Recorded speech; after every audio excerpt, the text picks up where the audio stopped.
بسم الله الرحمن الرحيم، الصلاة والسلام على رسول الله وعلى آله وصحبه أجمعين، فأما بعد.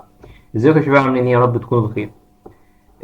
أخيرا وصلنا للمحاضرة الثالثة لزراعة عضوية، الحمد لله بكرم ربنا. شرحنا المحاضرة الأولى وشرحنا المحاضرة الثانية. هدفنا إن احنا نوصل المادة بشكل يكون مفهوم. تمام. بحاجة كده ذهنية تقدر تتذكرها، لأن المادة بتعتمد على الفهم. المادة بتعتمد على الفهم بنسبة كبيرة. كمان المادة مشتركة عندنا في أكتر من قسم، إن شاء الله نقدر نوصل لهم المعلومة بشكل كويس. النهاردة هنتكلم على إيه؟ النهاردة هنتكلم على قوانين وقواعد ومواصفات الزراعة العضوية. اتكلمت لي على تعريف للمحاضرة الأولى في الزراعة العضوية، والمحاضرة الثانية المعايير والمبادئ الأربعة. تمام، اللي هو عندك العدل والرعاية والصحة والبيئة. واتكلمت لي على كل واحد فيهم، وذكرنا عندنا في البداية في الأول خالص إن الزراعة العضوية بتعتمد على إيه؟ هي ماشية بقوانين وأساليب معينة بتتكرر معاك في المحاضرات، مع إن كل مرة بيبدأ يزود لك معلومة ويديك تفسيرة للمعلومة اللي أنت خدتها قبل كده. طيب، أول حاجة، يعني قوانين ومواصفات للزراعة العضوية. يعني الزراعة العضوية دي مش بتشتغل بناء على نفسها، بتشتغل بناء على قوانين. تمام، قوانين بتتحط. ماشي. ومواصفات. ايه الفرق بين القانون والمواصفات؟ قال لك ان القوانين دي عبارة عن لائحة او قوانين، نصوص بيجب اتباعها. المواصفات بقى هي الأساليب. تمام. طبعا المواصفات هي الأساليب والمكونات. تمام. والمصادر، كل دي مواصفات انت لازم تتبعها. تمام، عشان تحقق قوانين اللي بتنص عليها الزراعة العضوية. طيب، هنفهم الكلام ده بشكل أكبر. يبقى احنا اتفقنا كده ان احنا عندنا ان قوانين ومواصفات الزراعة العضوية دي مجموعة من القوانين واللوائح. تمام. والمواصفات يلزم اتباعها علشان نصل لمنتج عضوي سليم في المزارع العضوية. كما أنها تمنع استخدام الكثير من الوسائل كالأسمدة والمبيدات، من الحاجات اللي بتنص عليها. طيب، باتباع الشروط دي أو بتوافرها أقدر أعمل حاجتين: لا إما أحول زراعة تقليدية لزراعة عضوية، لا إما يكون عندك أرض بكر، ودي هنتكلم عليها كمان شوية. طيب، ايه هي الارض البكر دي؟ قالك الارض البكر دي ارض اصلا، يعني ارض جديده ما حصلهاش ان انا زرعتها باي حاجه، فاقدر اعمل لها زراعه عضويه على طول. تمام، برضو باتباع القوانين دي. ماشي. تعال نعرف بقى القوانين دي عباره عن ايه ومين بيحطها، لان ده حاجه مهمه جدا لو هتتسال في النقطه دي. دي حاجه مهمه قوي يعني. طيب، القواعد المنظمة للزراعة العضوية احنا اتفقنا بقى نوعها حاجتين. تمام، عشان بإذن الله تعالى نحل الأسئلة. نوعها حاجتين: أول حاجة لوائح وقوانين. نحل أسئلة أول 3 محاضرات. أول حاجة اللوائح والقوانين. طب دي إيه مين اللي بيقوم بوضعها؟ قالك اللي بيقوم بوضعها اتحادات، تمام، أو دول. حاجة رسمية جدا، حاجة حكومية جدا، وقانونية خاصة بالدول والمجتمعات. حاجة خاصة بكل دول والمجتمعات بتحط لك روائح وقوانين للزراعة العضوية. طب ليه؟ طب ليه مثلا ما يعملوش نص موحد للزراعة العضوية؟ قال لك هو بالفعل في نص موحد للزراعة العضوية لازم كله يتفق عليه، بس باختلاف الظروف البيئية لكل مكان ولكل دولة بتحط. وكمان طبعا مش الظروف البيئية بس، ده الظروف المادية والظروف المحلية والاجتماعية والثقافية. تمام. هم بيحطوا القوانين دي بناء عليها بالظبط. تمام. علشان كده اللي هممني تعرفه اللوائح والقوانين مين بيحطها: الاتحادات والدول، ودي بتكون رسمية. تمام، وقانونية خاصة بكل الدول ايه والمجتمعات. طيب، تاني حاجة بقى ايه هي مواصفات الخاصة بالزراعة العضوية؟ احنا عندك القواعد المنظمة، لوائح وقوانين ومواصفات. لوائح القوانين دي يا شباب دي اللي بيحطها مؤسسات وهيئات ومنظمات او شركات، ممكن تكون حكومية وغير حكومية. تمام، بس هي مؤسسة وهيئة تقوم بوضع المواصفات دي. طبعا الكلام ده لازم بيتمشي عليه، يقوم بوضع أسس وقواعد، وتسمى دي مواصفات الزراعة العضوية، وطبعا يجب تطبيقها. طيب، أهم حاجة بس، مين اللي بيحط اللوائح والقوانين؟ الاتحادات والدول. تمام. مين بيحط المواصفات؟ المؤسسات والهيئات والمنظمات والشركات. تمام. جميل أوي. طيب، هو ماشي، أنا استفدت إيه والمقصود إيه بالكلام ده كله؟ والله حضرتك كالآتي: أنت حضرتك معاك قوانين، معاك روائح، تمام، بتتبعها. طب ليه؟ علشان آخد شهادة. طب ماشي، لما اخد الشهادة هتقول لك ايه؟ لما اخد الشهادة هتثبت ان المنتج بتاعك ده منتج عضوي قابل ان هو ايه، قابل للاستخدام، منتج عضوي سليم قابل للاستخدام. طب اديني مثال، زي مثلا انت دلوقتي لو اتبعت قوانين واللوائح الخاصة بالاتحاد الاوروبي، قوانين واللوائح الخاصة بالاتحاد الاوروبي، ايه اللي هيحصل؟ هتاخد شهادة معتمدة داخل او خارج الاتحاد. الشباب هيبقى معترف بيها دوليا. واحد يقول لي ايه ده؟ عايز تقول لي ان انا مثلا اتبعت منظمة معينة على كده؟ عايز تقول لي ان انا اتبعت منظمة معينة مثلا او اتحاد اوروبي؟ تمام. هيكون الشهادة بتاعته معترفة خارج او داخل الاتحاد الاوروبي قصاد العالم بشكل دولي؟ ايوه. طب ده يدل على ايه؟ يدل على صلاحية المنتج بتاعك ان هو منتج عضوي سليم، منتج عضوي سليم. يبقى خلاص، دلوقتي كده انا فهمت حاجة، فهمت ان في لوائح وقوانين، تمام، وفي مواصفات. اللوائح والقوانين بيحطوها مين؟ بتوع الاتحاد. طب القوانين الاتحاد او الدول، تمام. طب والقوانين والمواصفات مؤسسات هيئات حكومية غير حكومية، هي بتحط لي المواصفات دي. انا لو خدت شهادة من القوانين واللوائح دي زي الاتحاد الاوروبي هقدر اثبت ان المنتج بتاعي منتج عضوي سليم. طيب، ايه امثلة روائح وقوانين الزراعة العضوية؟ ايه الامثلة يعني؟ اذكر لي طيب اللوائح والقوانين دي بتبقى ايه. قال لك في روائح وقوانين خاصة بالاتحاد الاوروبي، وفي لوائح وقوانين خاصة بالولايات المتحدة الأمريكية، وفي لوائح وقوانين خاصة إيه بجمهورية مصر العربية، وفي أكتر من كده كتير. وكل لائحة وكل قانون ليه شعار بيه، زي الشعار اللي قدامك ده هو شعار خاص بالاتحاد الأوروبي. يبقى دي من أمثلة إيه يا شباب؟ روائح وقوانين الزراعة العضوية، روائح وقوانين الاتحاد الأوروبي، القانوني الوطني للولايات المتحدة المملكية، كمان قانون الزراعة العضوية في جمهورية مصر العربية. تمام. السؤال ده هيتكرر معانا في أسئلة الكتاب، ركز. طيب، أمثلة المواصفات الخاصة، أنت قلت لي روائح وقوانين، عندك الأمثلة. طبعا الأمثلة دي أكتر من كده، ولكن هو جايب لك مثالين يعني. زي المواصفة السويسرية الحيوية للإنتاج العضوي، مواصفة ناتولاند الألمانية للزراعة العضوية. ولاحظ كده إن هي شكلها كده إيه من اسمها، منظمة، مؤسسة، هيئة. حلو. شركات. دي اللي بتقوم بوضع إيه المواصفات بتاعتك. طيب، تعالى كده ونوضح الكلام. واحد يقول لي طب افهم من كده بقى ان الزراعه العضويه دي، ان الزراعه العضويه اللي انت بتتكلم عليها دي خلاص عايزه قوانين ولوائح بس، وكده خلاص انا واخد شهاده منتج عضوي سليم؟ قال لك مفيش منه الكلام ده. ليه؟ لان الزراعه العضويه تحتاج لعمليات واجراءات وفنيات خاصه بالزراعه العضويه، تخدم على اللوائح والقوانين، تخدم على اللوائح والقوانين. تمام. قال لك طب الكلام ده يبقى ازاي؟ تعال نشوف. بص يا شباب، عندك أول حاجة قوانين، تمام. عندك قوانين ومواصفات خاصة بإنتاج النباتات العضوية. يعني النباتات العضوية دي هتجرى أو هتندرج تحت عدة قوانين عشان أقول لك إن النبات ده نبات إيه؟ عضوي. أول حاجة هي طبعا موجودة في شكل كتاب كده بشكل مندمج. إحنا قلنا إيه؟ نقسمهم كده برقم واحد، رقم اتنين، رقم تلاتة، عشان الموضوع بالنسبة لك يبقى سهل. تمام. وخصوصا ان الماده يعني تحس ان هي ماده كده ايه، متجانسه مع بعضها، جميله قوي. المعلومات كلها داخله في بعض، ما تعرفش ده فين من ده على منين، رغم ان انت كنت تبقى فاهم. او بمجرد مثلا ما تقرا المعلومه انت هتبدا ايه، تكل المعلومات اللي تحتها كلها، بس الفكره انك تفتكر وتحدد دي هتبقى فين. ونصيحتي ليك في الماده انك تحدد كل جزئيه وتربطها بحاجه. خلاص. قوانين خاصه بالتجهيز. بص يا باشا، التجهيز انا قسمتهم لك ثلاث حاجات. رقم واحد، اختيار ارض صالحه. الارض الصالحه للزراعه العضويه دي بتكون ايه؟ قال لك ممكن تكون في فتره التحول، ودي تكون ارض تقليديه بحولها فتره التحول نتكلم عليها. يعني ارض بتتبع طرق تقليديه، او ارض ما اتزرعتش قبل كده، ودي قلت لك ان هي هيتم زراعتها زراعه ايه، مباشره. تعال نكمل. تاني حاجه هنتكلم عليها يا كبير، هي اختيار نباتات صالحة للزراعة العضوية. تمام.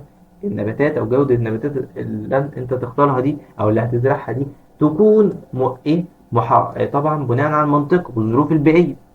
طبعا مع مراعاة إن النباتات دي تكون تحافظ على النظام البيئي المحيط بنا، أو مع مراعاة الحفاظ على النظام البيئي المحيط من نباتات، من حرارة وماء وهواء وكائنات حية والتنوع الحيوي والتنوع البيئي، كل اللي احنا اتكلمنا عليه في الزراعة العضوية.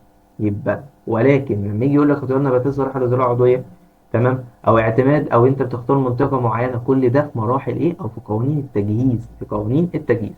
طيب اختيار المصادر النباتية، يعني بذور، شتلات. المصادر دي ركز قوي. المصادر دي يا شباب ممكن تكون عضوية وغير عضوية. هتقول لك غير عضوية ليه بقى؟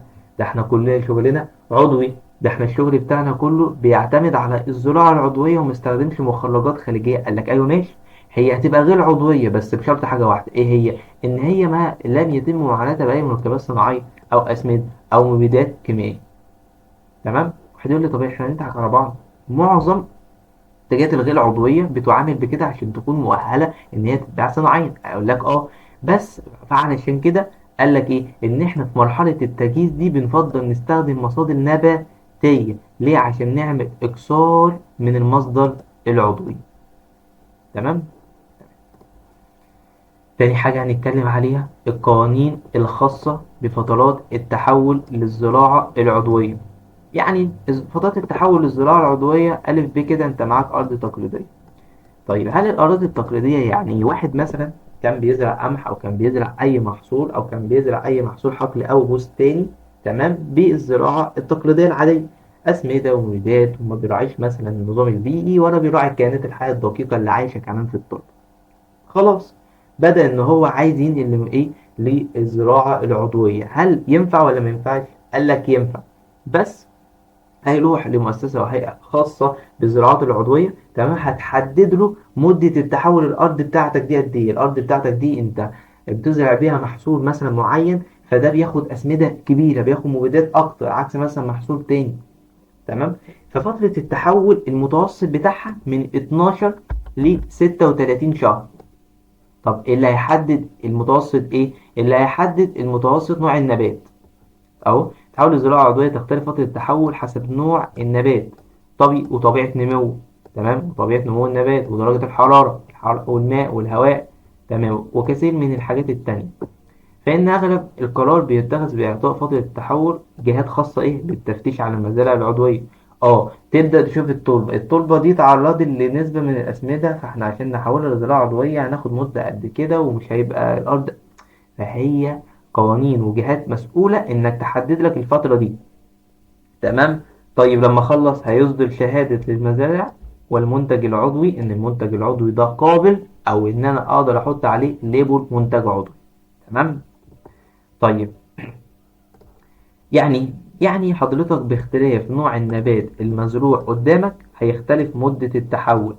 زي عندك مثلا نباتات أشجار الفاكهة وأشجار خشبية والنباتات المعمرة، مالها هتبقى أطول متوسط لأربعة، أطول متوسط لفترة التحول اللي هو 24 شهر. طب النباتات الحولية أو مثلا عندك نباتات عشبية بتاخد فترة تحول أكتر من كده، أقصر من كده يا شباب، اللي هو 12 شهر.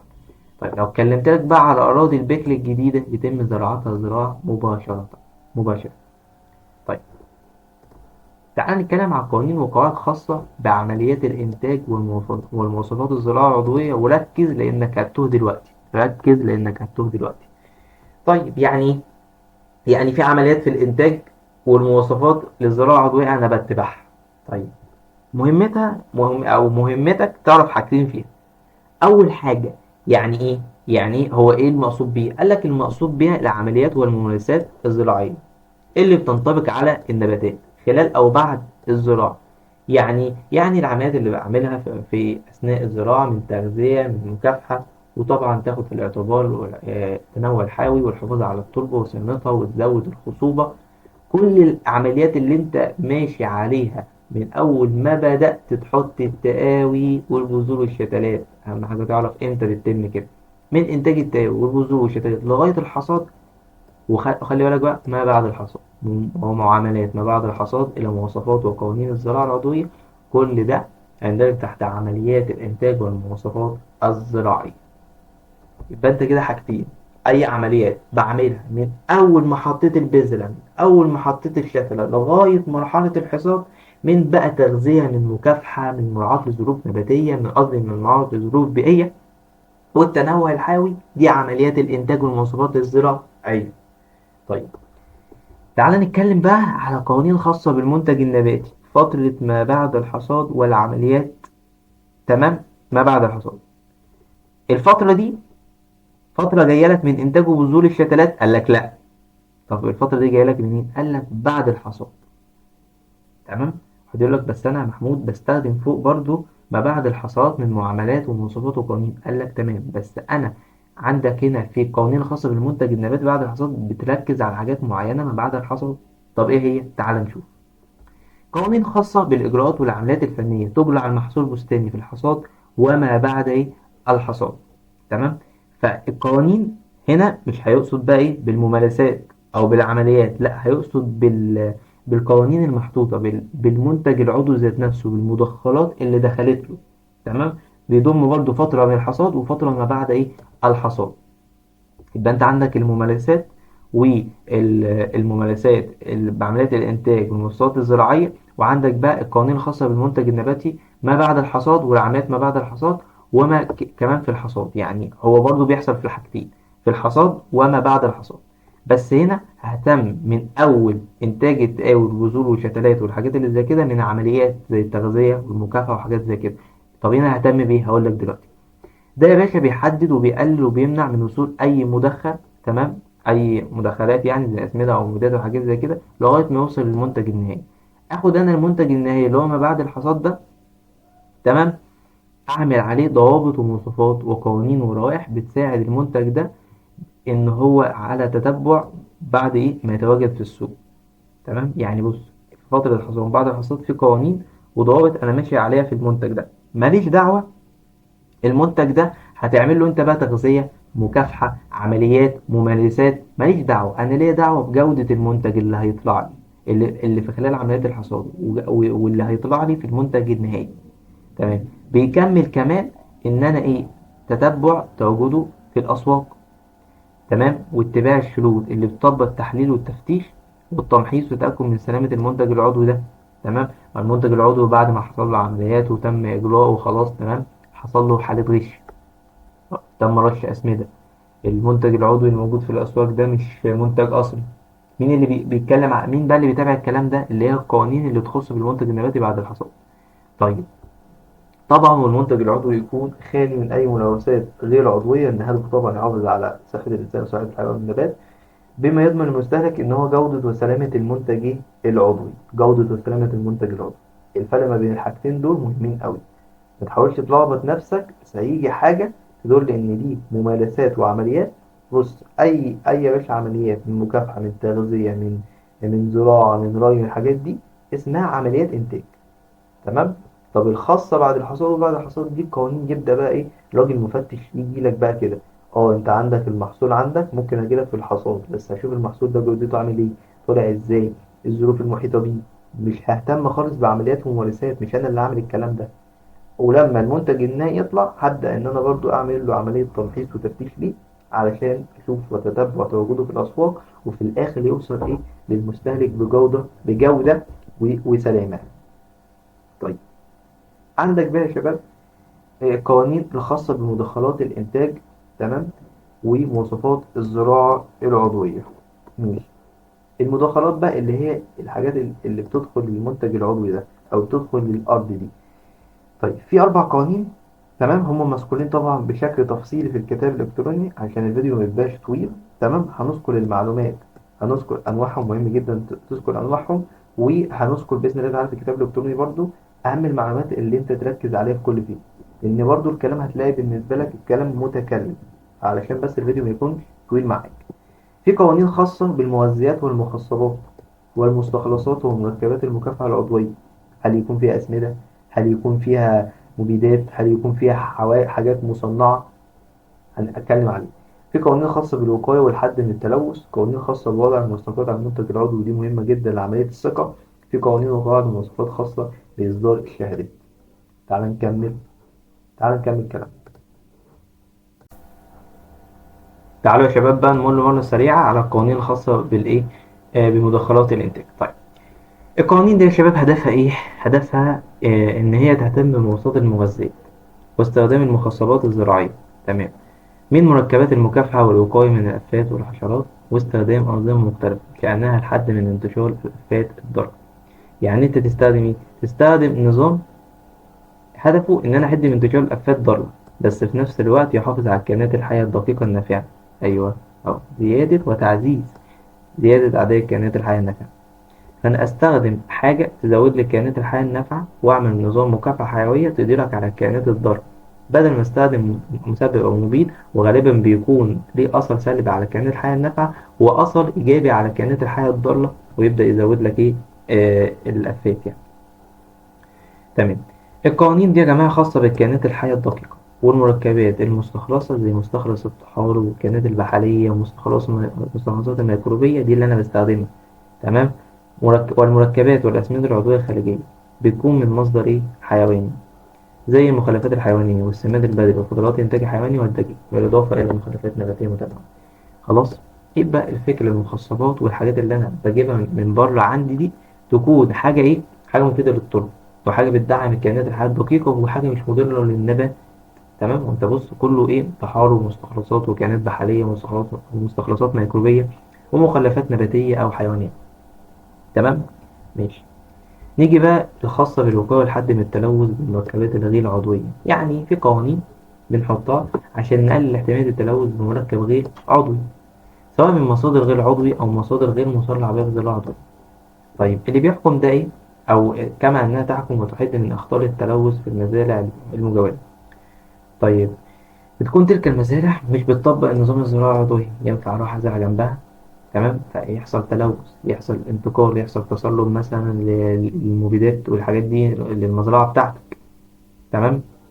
أو من التلوث خلال مدخلات الإنتاج والمصادر الطبيعية المستخدمة للزراعة زي الماء والتربة للتزريب، أو استخدام مركبات عضوية قد تكون ملوثة بمركبات أو مكونات أو مدخلات غير عضوية.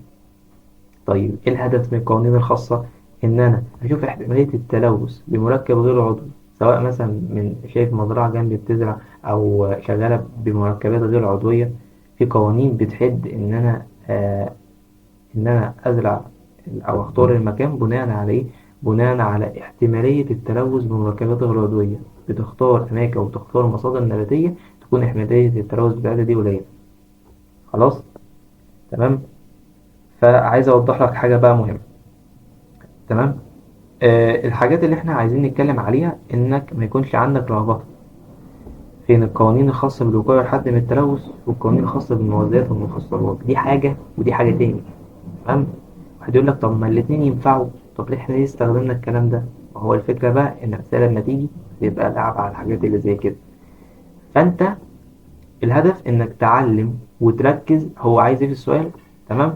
وبيركز على انهي حتة. ممكن السؤال ينفع الاتنين، يعني ينفع اقول فعلا يقول لك مثلا نص معين من السؤال ينفع تستخدم القوانين الخاصة، ينفع تتكلم القوانين الخاصة بالوقاية والحد من التلوث بالمركبات. فانت تشوف هو بيركز على ايه. هو بيركز هنا مثلا على استخدام مدخلات خارجية يحمي لك يحمي لك الكائنات الحية النافعة. هو بيركز ان هو يستخدم مثلا كائنات حية دقيقة، مستخلصات ميكروبية وبحرية. يبقى انا اختار قوانين خاصة بالزراعة العضوية والمخصبات المستخلصة ومركبات العضوية، اختار اللي هو دي. تمام. غير مثلا لما هو يركز احتمالية التلوث بمركبات غير عضوية. تمام. ان هو يشوف المزارع العضوية اللي جنبك مش بتستخدم الكلام ده، فأنا هعمل هنا وقاية. فهنا الهدف منه الوقاية. بذكر حاجة زي كده عشان أنا حاسس إن ممكن يكون في لخبطة. وضع الملصقات، يعني أعتقد دي مفيهاش أي لخبطة خالص، لو جت هتبقى سهلة أوي. هدف إيه؟ تصنيف ببساطة منتج عضوي أو في مرحلة التحول، أو أنه منتج عضوي، وهذه الملصقات توجد على المنتج العضوي بشروط خاصة تحول دون تلوث. المنتج العضوي ده أي مدخلات غير عضوية أو مكونات غير عضوية. طب بتكسب إيه؟ بتكسب المستهلك الثقة في المنتج العضوي ده. تمام. ومرحلة البيع والتصنيف بيكون أسهل كمان إنك تحط ليبلات. بالإضافة إن وجود الملصقات دي يضمن المستهلك جميع مراحل الإنتاج العضوي إن هي تمت بشكل كامل، لأن مش الليبل ده مش هيتحط مجرد خلاص ده منتج عضوي طلع، لا لازم يمر على العمليات بشكل كامل. فده ضمان في النقطة دي. طيب الجهة طبعا المانحة المرصد ده سواء جهة رسمية أو شركة. تمام. ممكن جهة رسمية أو شركة تتضمن أن هذا المنتج تم جميع مراحل إنتاجه وفقا للمواصفات والقوانين الخاصة بالزراعة العضوية. تمام. توفر الإنتاج دون تلوث دخول أي مكون غير عضوي لهذا المنتج. فده الهدف. فعادي يعني قوانين خاصة بوضع الملصقات أعتقد إن هي سهلة أوي. قوانين والقواعد والمواصفات الخاصة بإصدار الشهادات برضه نفس الكلام، بتتكلم في جهة تانية خالص. من الآخر كل جهة عندها إيه؟ قوانين وقواعد ولوائح، هتتبعها هتحصل على الشهادة للي مطبقين القوانين واللوائح والكلام ده كله. نفس الكلام اللي احنا قلناه قبل كده. طبعا تعتمد منها على الصحة والرعاية والبيئة والعدالة، وإن المنتج ده كنت عامل التفتيش عليه وعملية التجهيز والوصول لغاية ما وصل لمرحلة السوق. تمام. فبرضه يعني إصدار الشهادات هو برضه لازم يركز لك على حاجة، فاهمني؟ إن أنت برضه إيه ممكن مثلا إيه إحدى القوانين المستعملة تمام في الزراعة العضوية، تمام، اللي بتركز على مراحل من أول مراحل الإنتاج والتجهيز والوصول للسوق، فيتم إعطائه إيه؟ أو مثلا القوانين اللي شغال عليها هل هي قوانين خاصة بإصدار شهادات ولا بوضع الملصقات؟ لازم يجيب لك معلومة تانية يأكد لك أي واحدة فيهم. تمام، لازم يجيب لك معلومة تانية يأكد لك أي واحدة فيهم. خلاص. فالتركيز هنا على أصح عبارة، أصح إيه عبارة. تمام. كما تختلف كثير من الجهات الوضعية والقوانين واللوائح ومواصفات الزراعة العضوية فيما بينها، يعني مش بيبقى فيه اتفاق في اللوائح والقوانين طبعا، بس الحاجات بسيطة يعني. واللي بيحددها طبعا حماية البيئة وحماية الكائنات فيه عين الاعتبار، وجميع آداب وشروط الزراعة العضوية وكأنها تختلف ما بينها بعض التطبيقات اللي بستخدم فيها الزراعة العضوية داخل النظام العضوي، اختلاف طبعا البيئة. كمان من أهداف الزراعة العضوية قانونا إن هي بتحول الاستدامة لمكونات البيئة من مناخ وحرارة ومن تربة، تمام، عشان أحافظ عليها وليس فقط إن أنا إيه أزيدها. كنا واخدين برضو في المحاضرة التانية إن الزراعة العضوية تعمل على زيادة مناعة إيه؟ زائد مناعة البيئة والتربة، ووفر الغذاء للنبات دي بصورة استدامة، وحافظ على خصوبة التربة عشان أحميها من النظام البيئي وكمان الكائنات الحية النافعة، بما يحقق التوازن بين هذه الكائنات الحية النافعة والنباتات ولفات الحشرات. ممكن توضح كده إن النظام البيئي يا شباب هو عبارة عن توازن إيه؟ توازن طبيعي مستدام بين إيه؟ بين المواد الحيوية والمواد الغير حيوية. تمام، بين النظام الحيوي تمام والنظام، يعني النظام الحيوي طبعا مقصود بيها الرياح والأمطار والكائنات الحية والضوئية والكلام ده كده، والغير حيوي زي التربة. تمام. فده يحصل توازن، هدف منه إن أنا بعمل توازن بين الكائنات الحية النافعة دي وبين إيه طبعا النظام البيئي بتاعي. دلوقتي يا شباب هنيجي الفترة إيه لحل الأسئلة. تعالى كده نشوف أول سؤال معانا بيقول إيه. طيب يا شباب إن شاء الله هنحل أسئلة المحاضرة التالتة اللي في الكتاب. السؤال الأول: تنقسم القواعد المنظمة للزراعة العضوية لنوعين. واحد يقول لك أنت عارفهم بقى اللي هم اللوائح والقوانين. تمام. عندك أول حاجة اللوائح والقوانين تخص الزراعة العضوية. تمام. وعندك تاني حاجة لوائح وقوانين،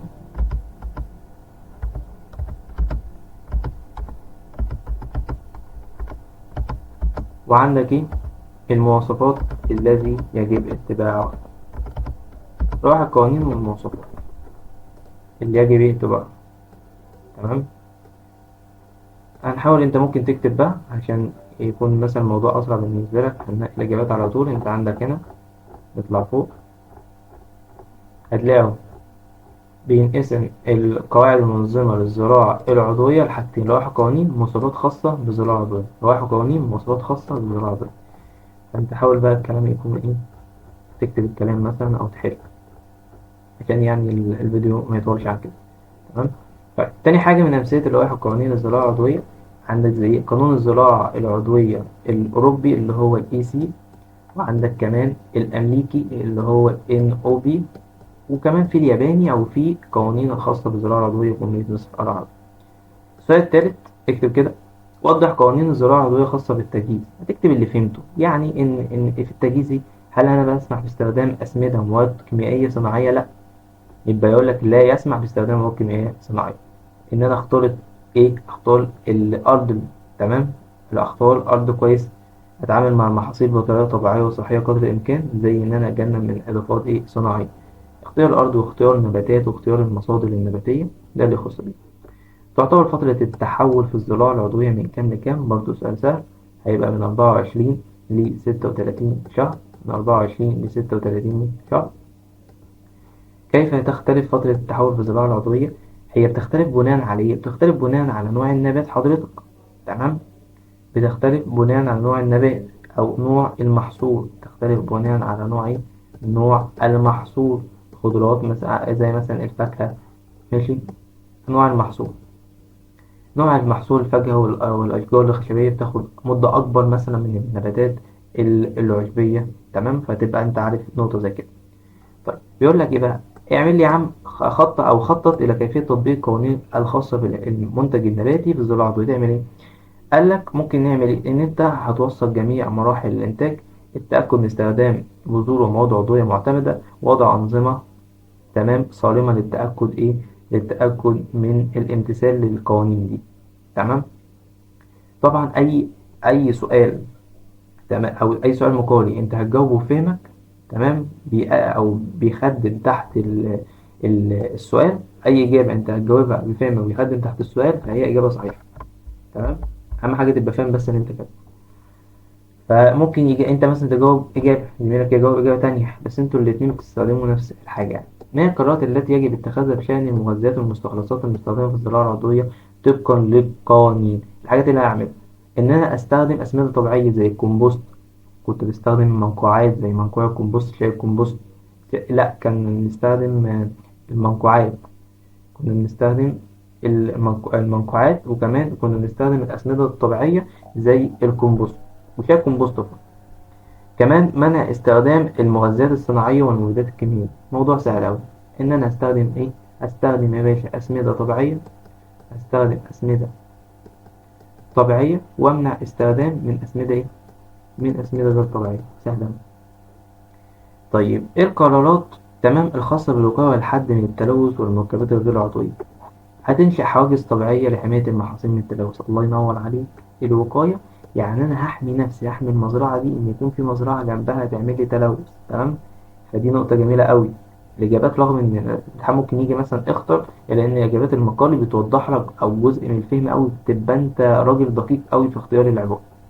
كمان أمنع استخدام مركبات غير عضوية زي مبيدات كيميائية وسامة. تمام.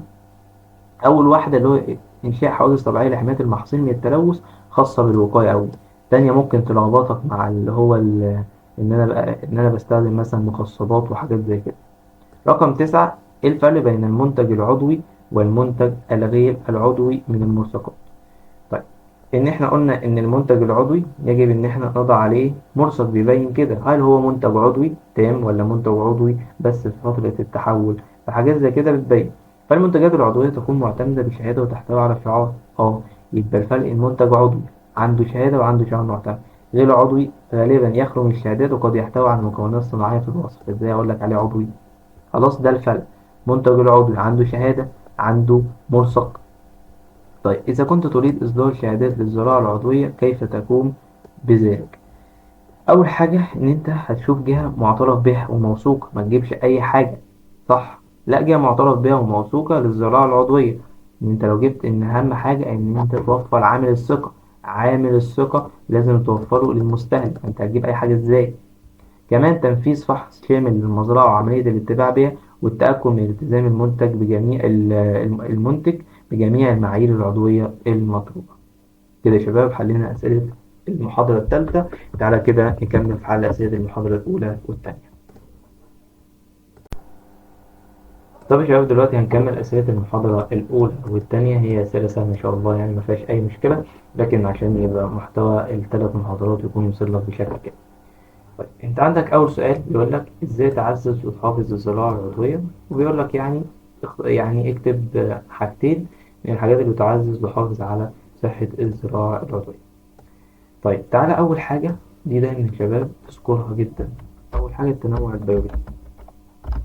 التنوع البيولوجي اتكلمنا على بشكل تفصيل قوي من الكائنات الحيه. او التنوع البيولوجي ان انت تزرع اصناف مختلفه في التربه ذات نفسها. تمام. اللي هو نظام الدورات الزراعية التنوع الحيوي كده. لكن التنوع البيولوجي خاص بالكائنات الحية وخصوبة التربة. بس كده يا معلم. السؤال خلص والدنيا جميلة. واحد يقول لك لا أنا عايز أكتب حفاظ على البيئة. اكتب عايز أكتب حماية الماء والهواء من التلوث. صح. تمام. تعالى نتكلم بقى على السؤال التاني. ازاي تحافظ على الزراعة العضوية من خلال ايه؟ قال لك من خلال ان انت بتقلل من استخدام الأسمدة والمبيدات الكيميائية، تقلل من استخدامها. ايه كمان؟ قال لك كمان قلل من انبعاثات الضار ثاني اكسيد الكربون.